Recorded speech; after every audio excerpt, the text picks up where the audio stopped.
વિદ્યાર્થી મિત્રો, આજે આપણે જોઈશું ગુસા અને લસા વચ્ચેનો ફરક. ગુસા એટલે હાઈએસ્ટ કોમન ફેક્ટર અને લસા એટલે લોએસ્ટ કોમન મલ્ટીપ્લિકેટર. ચાલો એક ઉદાહરણ થ્રુ સમજીએ. સપોઝ 12 અને 18 છે. 12ના અવયવ પાડીશું 2 × 2 × 3. 18ના અવયવ પાડીશું 2 × 3 × 3.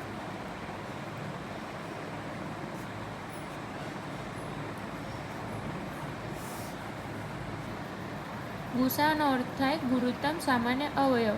એનો મતલબ એ થયો કે 12 અને 18નો એવો મોટામાં મોટો અવયવ લેવાનો છે કે જેના વડે બંનેને ભાગી શકે. લસાનો અર્થ થાય લઘુત્તમ સામાન્ય અવયવી. એનો મતલબ એ થયો કે 12 અને 18નો એવો કોઈ એક મલ્ટીપ્લિકેટર લેવાનો છે જે સૌથી નાનો હોય, રાઈટ? ગુસામાં આપણે કોમન ફેક્ટર્સ જોઈશું, જેમ કે 2 અને 3. 18માં પણ છે 2 અને 3, તો આનો ગુસા થયો 6.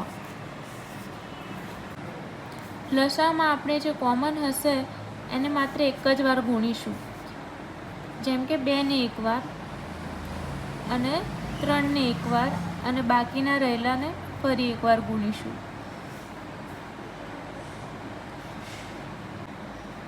એટલે આપણને મળશે 2 × 3 = 6, 6 × 2 = 12, 12 × 3 = 36.